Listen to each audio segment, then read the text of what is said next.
Эми жолдор мен эмсиз билбейм. Эки адамды эле уруштуруп атат да. Болду. Я болду сүйлөн анда. Балталашабыз. Соқулукту кичине катуураак кысып коюш керек да. Эл менен деген элдей сүйлөшүбүз да, кагып силтпейчи. Карта жылды деген негизде өткөрүп берип салып атат да. Ошондо карапайым эл кимге кайрылыш керек? Какие ко мне вопросы, Вася? Мен көрсөтүп бермишсиз. Ошондо киши өлүп кеткен күндө да сиз күнөөлүү болосуз. Ал эми сиздин оюңуз да. Мен мисалы жесир аялмын, мен мону кызыл эмгек менен тапкан бул акчаны, мага бир туугандан да бир сом алган эмесмин. Мен базарда иштейм, самса сатам. 17-жылы жылып кеткен. Алай жатпай, мамлекет мен жылдырып берип койду бул деп. Мен жерим ардакта болчу деп атат. Сигилер деген ол быйыл жасатып алган документ менен келип атат. Жер жылышты меники деп атат. Сиздин жериңиз тияка кирип кетип атат да, жана курулуп азыркы куруп турган үйлөр бар. Менин жапыракай туулган жерим тияка кирип кетип покартичи. Карта менен юридический. Урматтуу Садыр Нуркожоевич, чечип бериңизчи, өтө суранабыз сизденчи. ВОЗ-деки жаңы конушуна келдик. Бул жакта бир жерге экиден документ чыгып, эки-экиден кишилер кырылышып, балталашып, ызы-чуу болуп жаткан жагдай. Буга мамлекеттик органдар кандай реакция кылган? Жана дагы алардын бул жердеги шалаакылыгы эмне деле алдыңкы мүрөттөрдө айтып берейин. Сокулук районуна караштуу Новопавловка айыл өкмөтүнүн Кожомкул айылындагы 295-контурдагы жерге байланыштуу чуу дагы уланууда. Мында тургундар 2004-жылдан бери жер сатып алышкандар. Алардын колунда жер ээлеринен ишеним каттары бар. Бирок 2025-жылдын башынан бери жердин ээсимине башка эле жарандар келип, там салынбаган, бирок ээси бар участокторду талашып башташты. Тасмада көрүп турганыңыздардай белгисиз жарандар фундамент куюп жаткан адамга карата күч колдонуп чуу жаралган. Ой, мен апалыктарымды талкалап кетти. Айтпайсыз, эмне болуп балдалашып атасыз? Ошону айтып бериңизчи мага. Бул менин 8 соттук участогум. Бул өзү 8 соттук. Анан мендеги 8 соттуктун баарына сразу сала албайм да, туурабы? Ооба. Частично салам да. Ооба. Анан биягын салдым, анан о жерин салып атсам, бул жер меники деп келип атат да.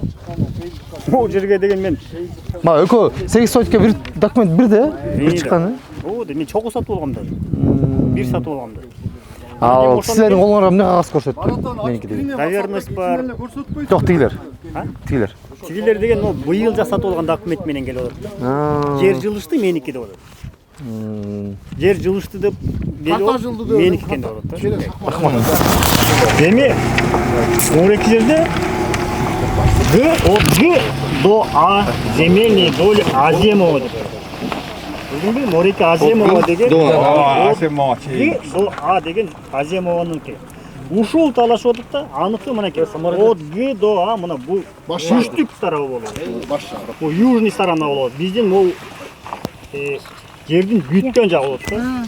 Ал эми келип алып мояк талашат, Морики жерди талашат. Буяктан жылып келдик. А меники могу жери болчу деп атат, өзүнүн жерин да билбейт булчу. 11 февралда 14-жылы катталган Морики. Чыккан да бизге бир. Официально. Түшүнүктүү. Атигарки жакын эле өттү. Мартта жер балчыгы коррупциядан. Азыр мына ел нарк участканы бир айга жылдырып эле. 16-жылы алган жердиктер жүрөт да, эмне үчүн мартта бүтүрүп коет, элдин үстүнөнчү ошол болуп атат да. Все коррупция. Азыр могу буну талашып атат. Бу жерден 16-көчөдөн бир 7-8 участканы талашып атат да. Эми катар болуш керек да. Эмнеден бирди, о баланыкын аерден бирди. Ага жерде шахмат кылбай талашсаң, тегиз талаш керек да. Эми эгер талашсаң могу бир рятты бүт талашыппы? Поле болсо мисалы тустай турду 17 турат. Ооба. Ошол жерден 5 чек талаш болсо, onu кошу мүмкүн эле да. Ооба. Азыр келип туруп, буга чыкты дагы, а бунуку мен. Эми могу максат байкенин жашап аткан үйү элестетке. Ошону келип туруп дагы Азизмовдун балдары балталап, балта көтөрүп урушты. Бул деген Атети экинчиде чыгабы? ошондор жүр. Биздин атыбыз Кожаев Мирлан. Атыбыз Мирлан болот. Качан алдыңыз эле? Биз 17 алганбыз. 17-жылы. Ошондо кайсыны салдыңыз? Ошондо муну салганбыз. 17. 17 18 салынган да, 17-18. Ошондо мунугу жанагы дронго түшкөн. А буну эми акча болгондо салганбыз да. Эми муну ушунун ордуна башка адамдын фамилиясы жүрөт да азыр. А бул өзүнүн фамилиямда турат. А жалпы аяны канча? 8 соттук. Ошондо 4 соттук. Сизге чыкты, 4 тияка чыгып атабы ошондо? Ошондой болуш керек эле да, өзүчө кийин бөлүп аласыз да, эми сен бир туугандарга алып бергенбиз да. Жок, азыркы чыгып аткан айтып атам, башка. Азыркы чыккан ошо мунаяга башка бирөөгө чыгарып койту да, бирөөсүнчү. 4-4төн кылыпчы. Барсак фамилиялар башка чыгып калып атат. Тега доска барып карап атабыз да. ооба. Азыр менин участкамдын ордуна башка бирөөнүкү туруп калат да. Мунгуначы 19-72 башка фамилия турат. 19-71де мен өзүмдүн фамилиям балам, үлкөн фамилиясы турат. Ошентип азыр биринин үстүнөн бирин. Бу жерде азыр айтып атат, тияктан меме жылды деп атат буларчы. Карта жылды дейт. Эми карта жылганда Жер турат да дейсизби? анан карта жылганда ушу келип үстүбүзгө коюп береби. Азыр болгону булар эки адам деле уруштуруп атат да. Эки кем агаларды мындай сага мисалы бирөө келип туруп Азимованын адамы келди да, мына сага сатып койду да. Бул сатылган жер.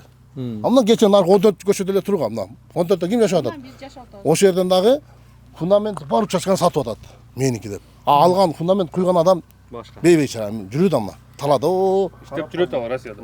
Москвада фундаментти куюп, биякта туугандар салып атат да. Эми ошону сатып коюп атат. Бул кандай чечилет? Ушундан биз суранабыз элден, эмеден, өкмөттөнчү. Январдан бери ушу сокулукта жүрөбүз. Мен өзү 16-жылы алгам, мына документим турат. 16-жылы 15-январда алгам. Акчамды берип, Гүлнара дегенден алгам жер. Андан кийин үй салгыла деди, үйгө салганга убактым жок. Неме болуп, неме финансым жетишпей, неме койдум. Забор койдум. Забор менен жүрүп, эми 2 жылдан бери үй тургуздум. Үй тургузуп кире элекмин азыр, бирок үйүм туруп атат. Ошол жакта жашап атсак, эми үстүнөн Аскар деген пайда болуп, бизге документ да бербей атат, эч нерсе кылбай атат. Барып сокулукту тытып бүттүм мен.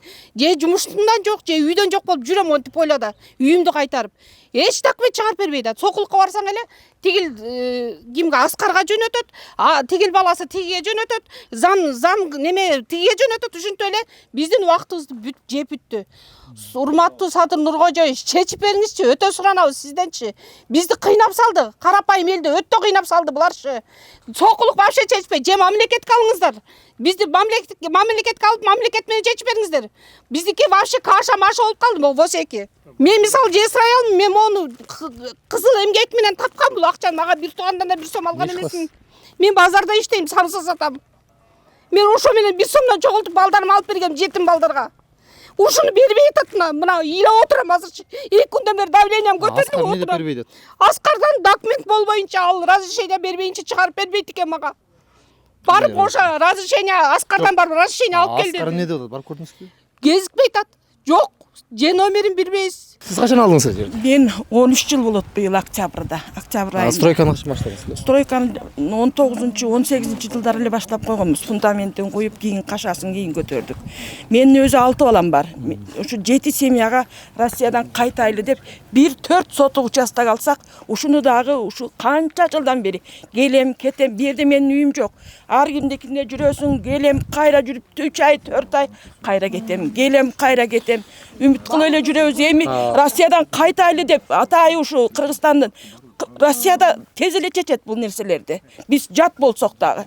Биздин өзүбүздүн элибизде ушуну эч чечиш жок. Мындай да, сиз 19 фундамент койсаңыз, эмнеге чыкпай атат? Чыгыш керек болчу 19. Чыккан наркы немеде бар, Сокулукта. А мына Военный Антоновкада жок.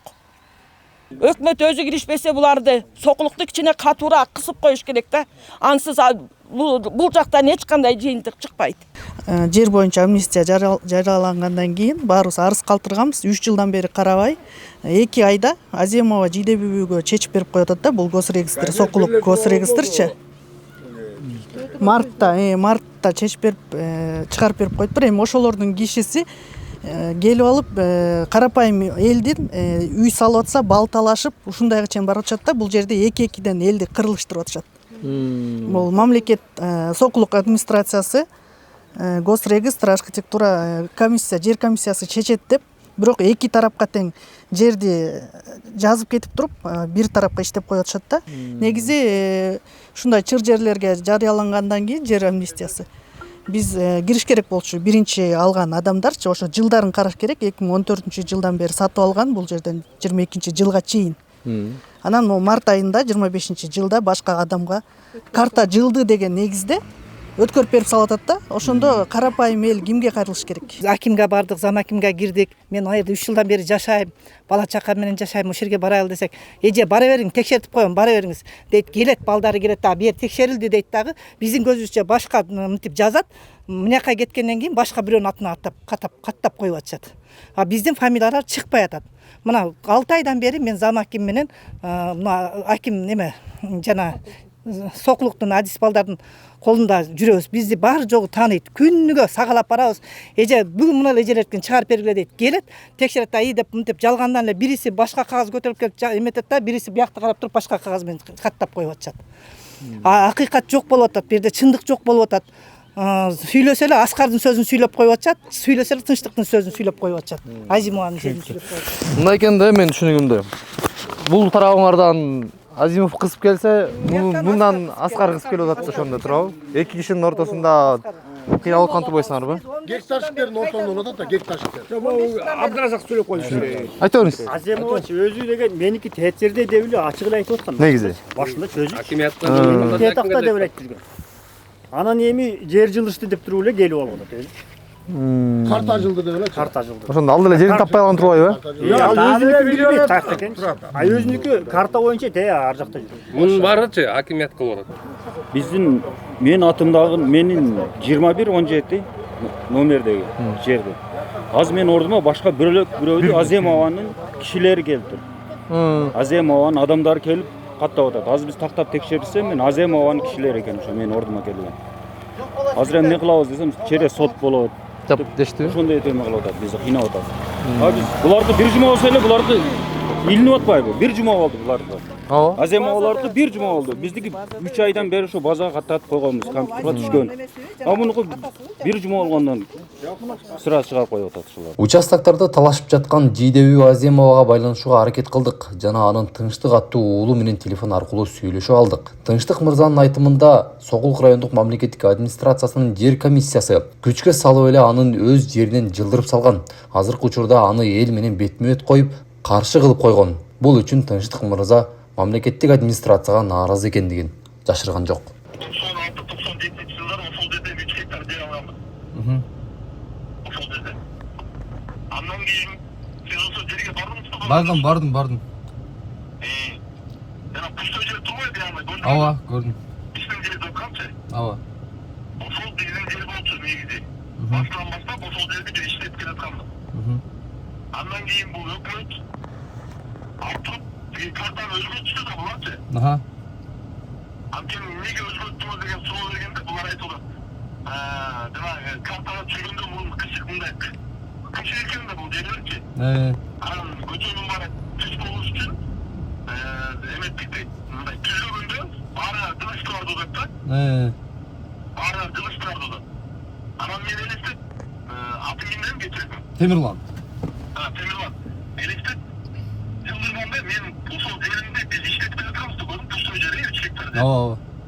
Анан мен өзүм дагы эмесмин да кызыктармысмын ошол пустой жерден алып туруп застройный жака жылып кеткенечи дека. Ооба. Анан бизди алып туруп ошондой карта менен болду жылдырабыз деп туруп ошол жака тындырып салды бизди баарыбызды. Ошондо сиздин жериңиз тияка кирип кетип атат да, жана азыркы курулуп турган үйлөргө. Менин жапыракай турган жерим тияка кирип кетип атат по картечи. Карта менен юридический. Болду ошол деди, а мен жок деп мен 3 жылдан бери талашып келатабыз, үй бүлөсүнөнчү апам менен бул жерчи. Апам алган да өзү 40 жыл ошо колхоздо иштеп. Биз өзү төрөлөшкөнбүз бул жерде. Анан биз 3 жыл күрөшүп келдик. Өкмөт менен дагы тээп биздин жерди тийбегиле. Биздин тияка эмнеге ылдасаңыз эл менен бизди жылдырбагыла, биздин жерибиз ысыл жер. Калтырган ошол жерде болбой. Анан жок сиздики бул эмес, болду баары жылды, силерде жылчылар керек деп туруп, менин жерим менен ар жактан биргелештик силерди. Ар жактанчы күн батыш жактан бери көчтү, капаттан востокто көчтү, жылдырышты башка кишилерди, алар да мына жылып атат. Мени да биздин бишинчи алып турду, ары жылдырып салды. Ошондо башындагы ошондо мисалы сиздин мындай айтканда 3 гектар болсо ошонун 1,5 гектар бул жака кирип кетип атпайбы, мисалычы? Чынбы? 1,5 гектар эмес, андан бут деле жер кирип кетип атат. Ошол башынан макул жылдырып келген ар жакта да ошо 1,5 гектар жер калды да, ал эмне болду ал? Билесизби, аңлатасыз барбы? Ал жерге бир мошенница эме деген бар, Назгүл деген Назик деп коет, мошенница бар. Ал Назгүл деген мошенница уларына бир документ жазып алып, документ, подделка документ жазып алып, ошол жерге отуруп алыптыр да. Анан аны в рамках уголовного дела ГКМ өзүнө туруп алды, мамлекетке өткөрүп койду ал жерди. А пустой жерлердин да ээсилери бар экен го, аларды тиги 7-8 жыл мурда алган нөмелер бар экен кагаздарчы. Биз да күйөт атабыз деп атпайбы алар? Ошону биз мамлекетке түшүндүрүп айттык да. Түшүнүктүү. Силер бүттү юридический силер ошол жака кылдыңар, болду ошол жака отурулду дедичи. Сизге китеп качан чыкты? Биз ошондо ага чейин бар. Биринчи 90-97 жылдар китеп бар болчу да. Ооба, көк китеп. Ооба, азыр ошол көк китепти кайра алмап кетерди, тиги регистрация кылып. Ошондо марттын 25-терде чыккан да. Сокулук райондук мамлекеттик администрациясынын башчысы акимге кирип, эмне себептен элди бири-бирине каршы коюп жатасыздар? Карта эмне себептен жылды деген суроолорду койдук. Карта жылган эмес, мен дагы айтам. Ошол карта урматтуу президент алдына чейин ошол карта кирген. Ал карта жылган эмес. Аземованы ошо айтып койгон. Аземова ошо юристке эч жер катталган эмес документ ошол мезгилде. Госсекретарь катталбай туруп, менин жер могу жерде отура берген. Картасын алып госсекретарь каттагандан кийин ошол жерге катталып атат.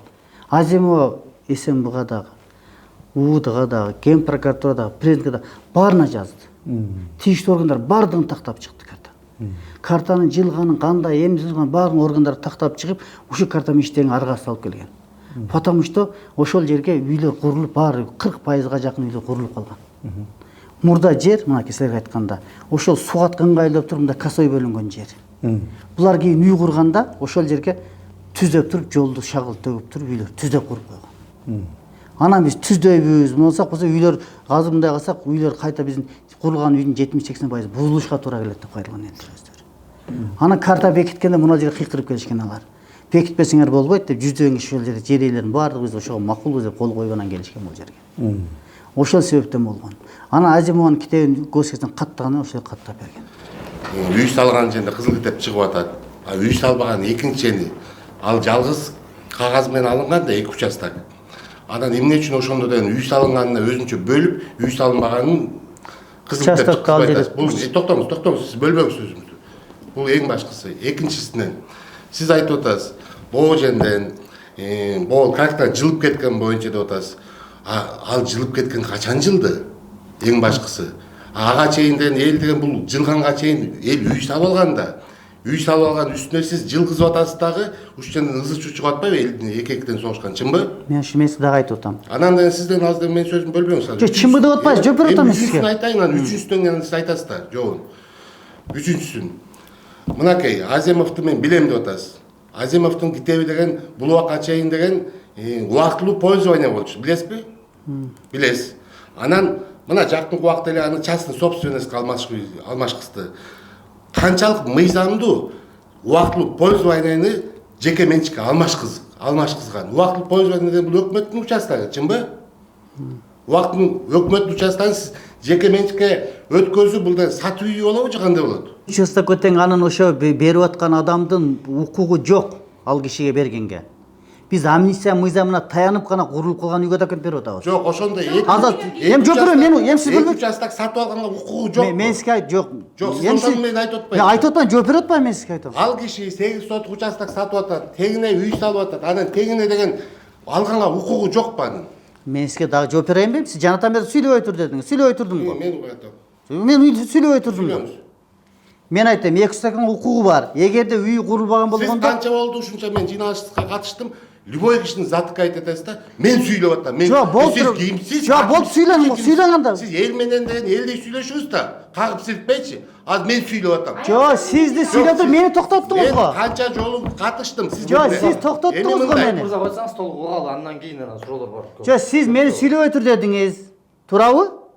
Сүйлөбөй тур дедиңизби? Дедим. Жок, туурабы? Жок, мына калыстыңарды айткыла да.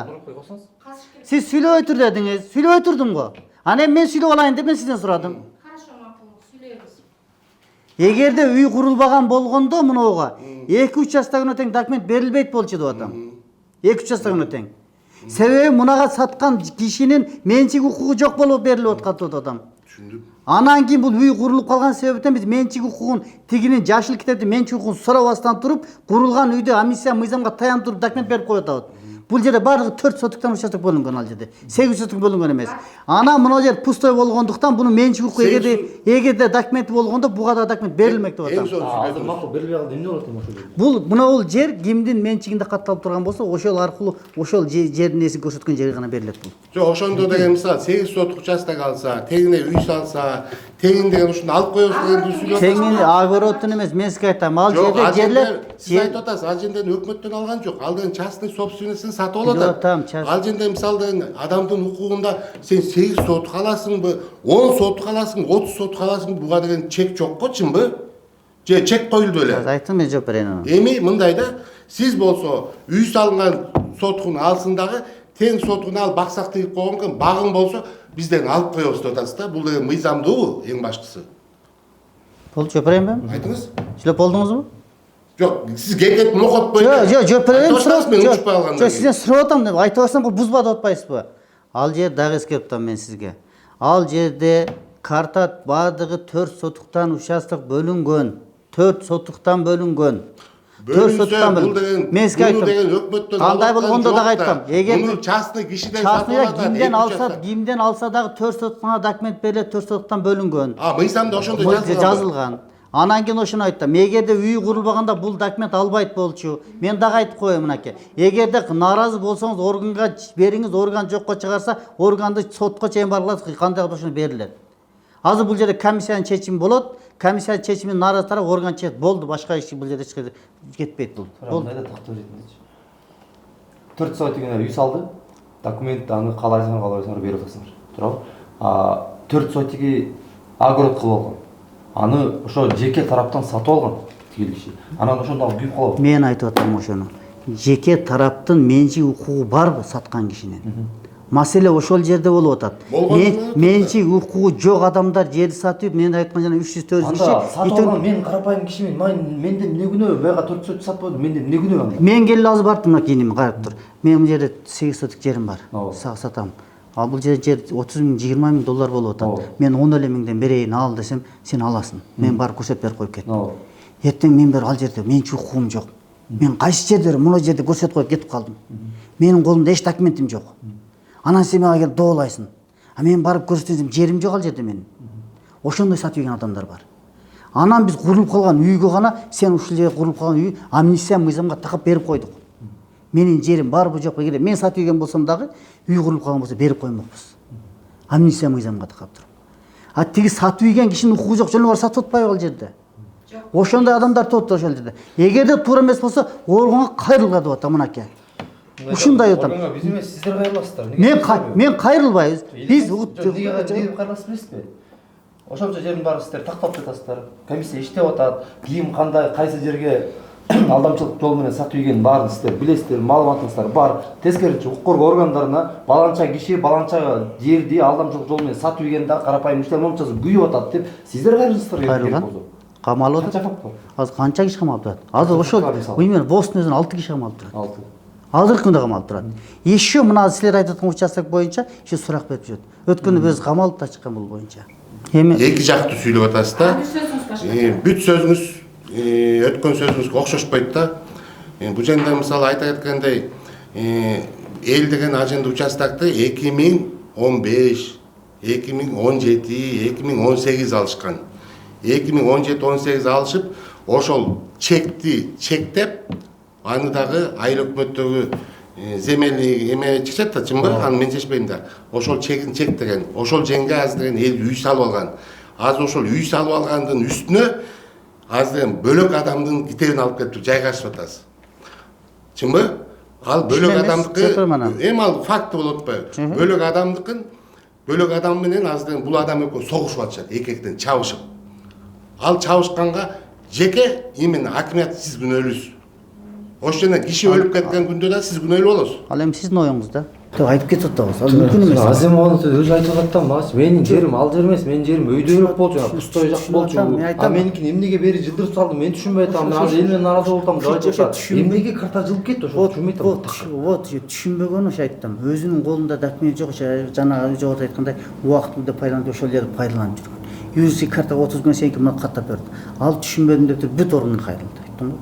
Бүт органга кайрылды. Орган териштирип, Мындан Ошондо карта жылган эмес.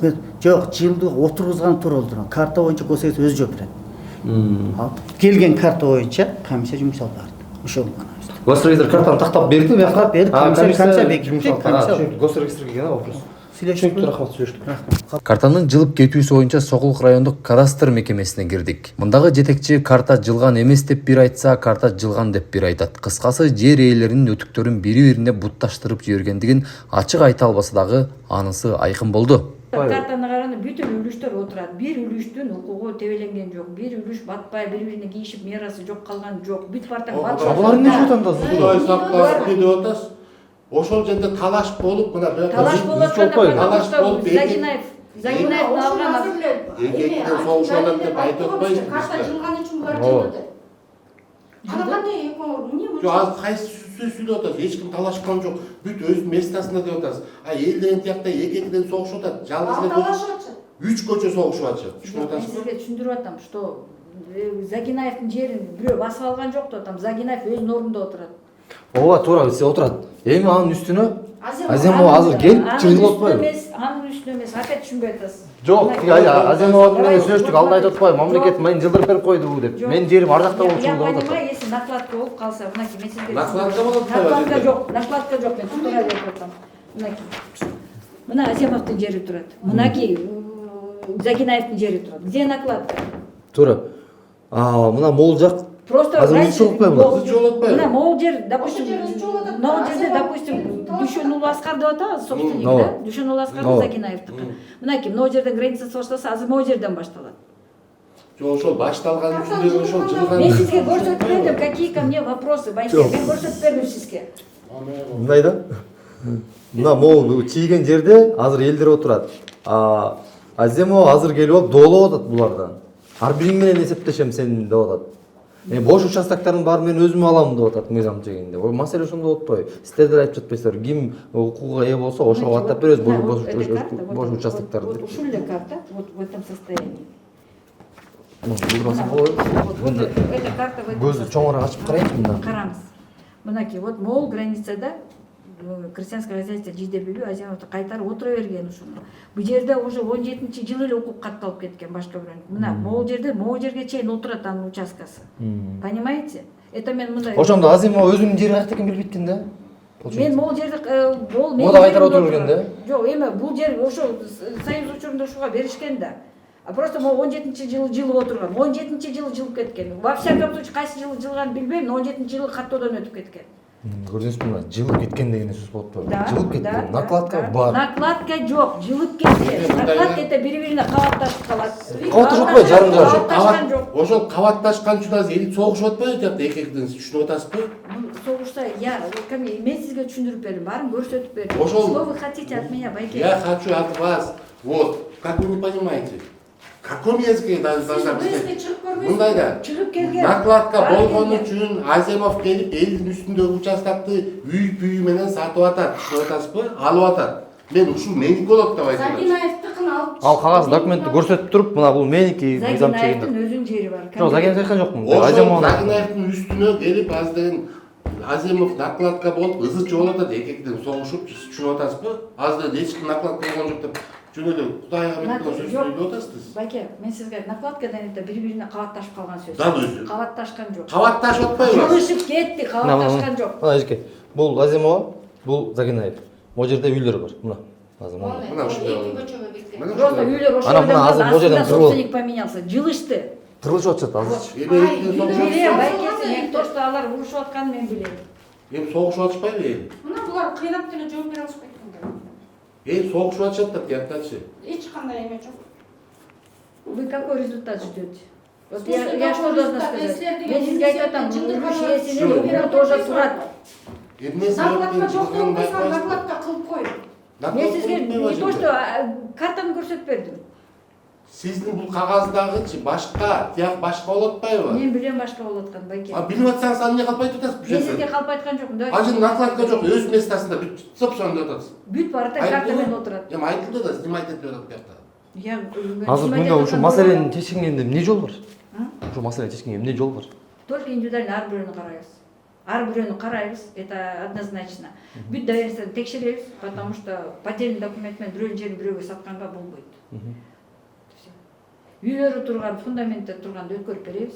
Пустой участоктарга уже ар бирөөнүн доверенностьту. Эми бул жерде мындай болуп атат. Бул жерде Кылмыш иши аяктан да козголгон в отношении лиц, которые продали этот земельный участок. ушул Вот ошонун баарын сөздү текшеребиз. акимге айтсам дагычы аким башкача айтпой да. Эми ар бир өзүнүн жолуна өзү айтып берет. Мен өзүмкүн айттым. Мен өзүмдүн жеке мнениемди айттым. мындай.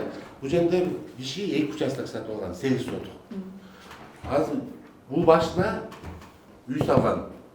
Экинчи участогу как типа сат кылам деп, чогуу тосуп койгондо үй салынганына тегинен бөлүп кызыл деп чыккызып атат. Эми документти өткөзүп атат тияка. Экинчи участокты сен албайсың деп атат. Мыйзамдуу? Мыйзамдуу.